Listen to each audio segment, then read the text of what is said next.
When I first heard that, I thought to myself, how can someone be a writer who doesn't read? How can someone pour out life into a story without first being poured into? How can someone navigate a car without first learning how to drive it, or at least reading its manual? How can someone live life without first consulting the one who created it?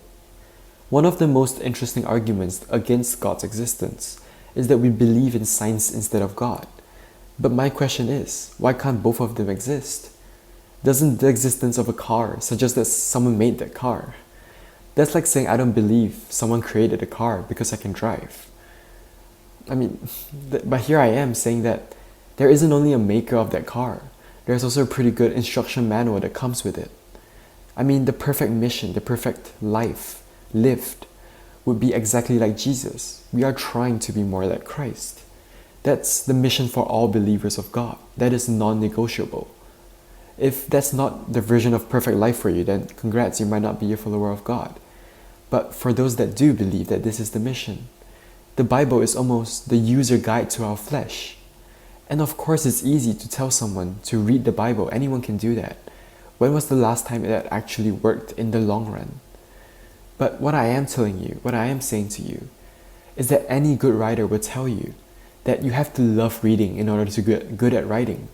And that's exactly why we get more and more miserable as we age. Because we stop reading God's word. We stop writing a godly life. We stop extending the chapters of our fruitful life. Not the life you spend playing, wasting your life away and straying away from God. I mean actual fruitful, meaningful life. And that doesn't happen because we choose not to. It simply happens because we have nothing to write. It's an empty, meaningless chapter that doesn't end because it's without God. And even when you want to start writing, you're pouring out of an empty bucket. No wonder we are lonely, no wonder we're miserable, no wonder we get depressed. So do what you want with that information. But I'm going to tell you that it doesn't get done in a day. You aren't perfected in a day, that's why we call it sanctification. It's the process of being made holy.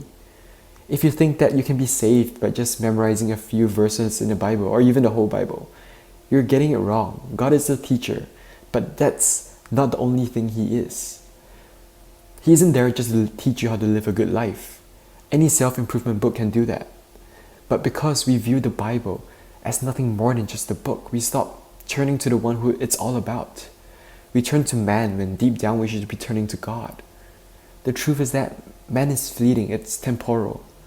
One of these days will be the last day you can rely on man. Then what? Are you going to be empty? No. God would teach you to love thy neighbor without first knowing him. He wouldn't want you to do that. He wants you to talk.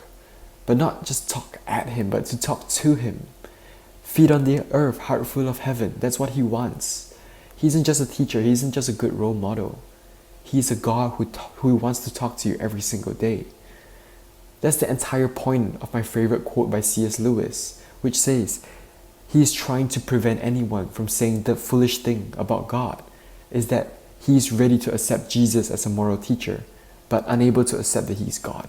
That is something we must never say.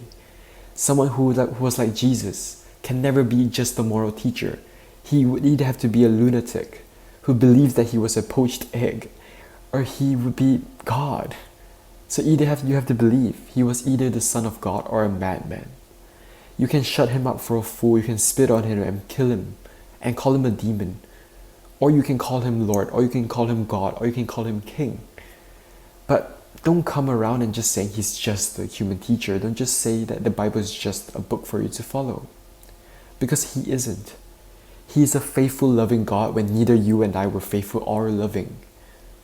So if he is God, talk to him. If he is your God, talk to him today. Because he